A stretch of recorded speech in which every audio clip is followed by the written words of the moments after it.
Hi, everyone. Welcome to our online chapel service for today. I'm Chaplain Kyle Frank here at Chaddock. I'm going to start us off with words. This will be our call to celebrate. Can also be seen as kind of a centering prayer as we come into this time of worship. So uh, just join me, I think, in a respectful attitude with your ears open and our hearts open to God. That's our goal. God, sometimes we are so stressed out. Sometimes it feels like we won't ever feel better. Despite this, God, we come right now to worship you. God, help us to see that you have ways to help us not to be so stressed today and every day. Amen and welcome. All right, so that's what we're talking about today is stress. In our spiritual options groups this week in the cottages, we've been talking about just that. What are some ways that we can look at stress a little bit differently, or how can we go through life without being overwhelmed by the stress? Because we're going to have stress, unfortunately, or fortunately, because we need it. We do need some of that, and that's what we talked about in our spiritual options group is how God will form us through the stress. And so, not that we need all of it, but some of it, if we can look for how God might be trying to shape us through it, it's a growing experience, and we need to have those experiences to grow. So that's one way when it comes to stress that kind of shaping our focus on it or reshaping how we respond to those stressors. And so that we've talked about in our group sessions, and today we're going to talk about a couple other things. One of the greatest tools I think we have against stress is laughter. So I'm going to suggest that you Google or YouTube some videos that make you laugh. Like during this time, I'll give you one suggestion. It is Tim Hawkins, who's a Christian comedian. It's a video that he has. It's inappropriate wedding songs. Title: Inappropriate Wedding Songs, but it is appropriate for all of us to listen to. Okay. Uh, and hopefully it'll give you a couple of chuckles, right? I know that there are times in my life where I get really bogged down, and if I can just take 10 minutes and do something that's going to bring me into a laughter, or I'm just laughing, I feel a lot better. Laughter is a huge tool.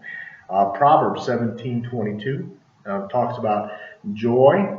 Joy is a lot more than just laughter, but laughter is an expression of joy, I believe. And so Proverbs 17:22 says, "A joyful heart is good medicine, but a crushed spirit dries up the bones." And we've probably felt both of those things. We've probably felt when we have that joy and we just know we're being taken care of and it lifts up our spirits. And we've also probably felt where we've just been, um, we just feel, right? We just feel so heavy and brought down by things of this world as well. So we know that can really dry bones, right? It just feel like we're just, ah. So we can counteract that by doing some things that we know will bring us some joy. So that's one really positive way, I believe, to uh, manage through the stress. Some of it we can manage, some of it we can't. We're going to talk about that as well. But one way of managing through it is using that tool of laughter.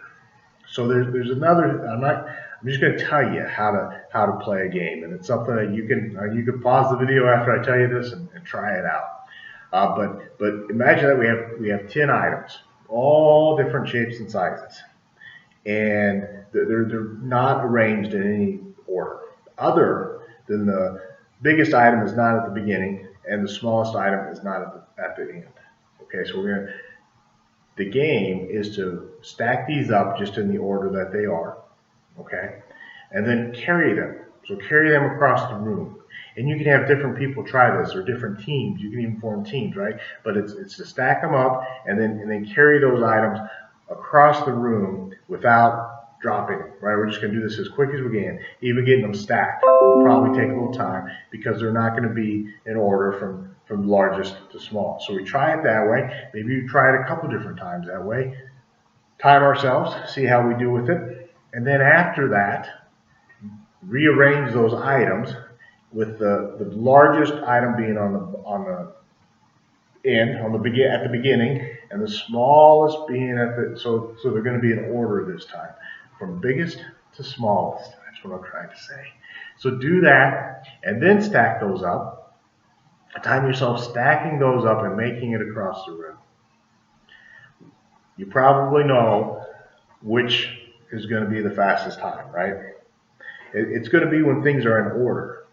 And so that game can teach us that having our priorities in order, knowing what the biggest things are that we need to deal with, and knowing what the smallest things are, like being able to really analyze and be aware of that, that can be a big way of managing our stress as well, of being just making it a little bit easier to get through all of that, because we know we've got the biggest stuff to take care of and the smallest stuff.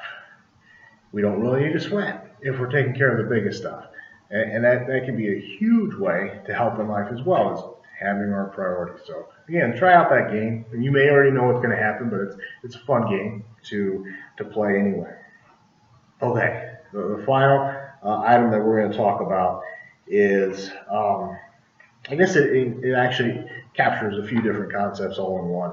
I don't remember the website, but apparently it's Crazy Grateful, because that's what we have on the bottom of this paper here. And I printed this off. I'm not sure how well that's showing up, but it's 4 different boxes. It's similar to the game that we just played, but this is saying to use it for your stressors.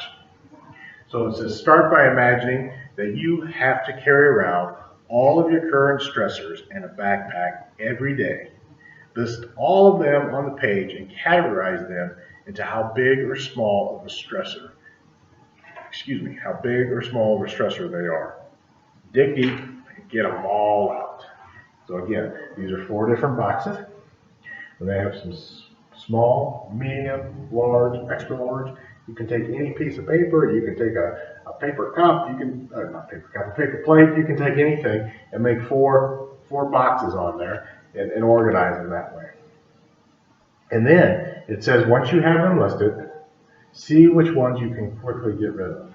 Circle 3 others that you want to take action on, reducing the size of the can. See if you can. So eliminate the stressor.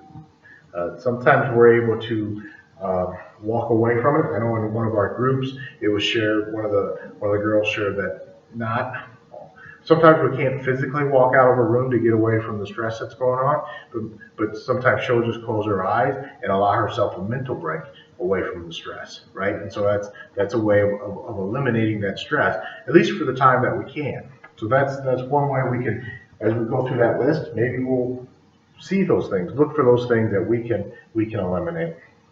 And then there's the change the response to the stress, right? So if one thing, I think, again, something that we had talked about that can tie in here, is sometimes other people are struggling, and we involve ourselves in those struggles. Maybe it's even just trying to help, which we should try to help. But there's times where we also need to just stay clear.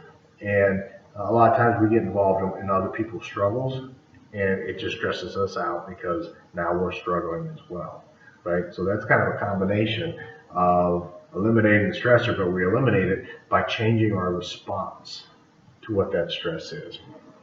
And then the last 2 are about coping mechanisms. And I think laughter that we started off talking about, I think laughter can be seen as a coping mechanism. Taking a walk, exercise, there's all kinds of ways that we can utilize some of the tools that we have for handling the stress as well. Okay, but here's the last point. And in the Bible, in Matthew 6:27, it says, "Can all your worries add a single moment to your life?" So the stress, the worries, we need some of that, again, to be shaped into a better version of ourselves. But can all that really add time to just carrying around all that extra? Is that going to add any time to our life? And the answer is no. It's actually probably going to have the opposite effect on us. And so here's the last thing. This will be our closing point for today, is that daily we can choose that we're going to let God help us through the stress of our day. And so on the bottom of this paper, on the top I wrote that verse from Matthew that I just shared with you. And then on the bottom, to proclaim daily. This may seem a little corny, but there's power in this. It can be in our morning prayer. It can be a mantra that we just kind of say in our head as we go through the day. But it's, I choose today to trust God to help me walk through all the stress of my life. If we put our mind on that and we're able to then seek God, look for God in the moments of those when the stress really seems the heaviest, but just also recognize that even when it's not so heavy, we are going to trust that God is going to help us get through those stressors. It'll really have a positive effect on our day as well. But it really is a choice. And so we start off by saying, I choose to find God. Okay, so again, we're going to read this, and this will be kind of our benediction, our closing point to take with us. I choose today to trust God to help me walk through all the stress of my life. And all God's people said, amen.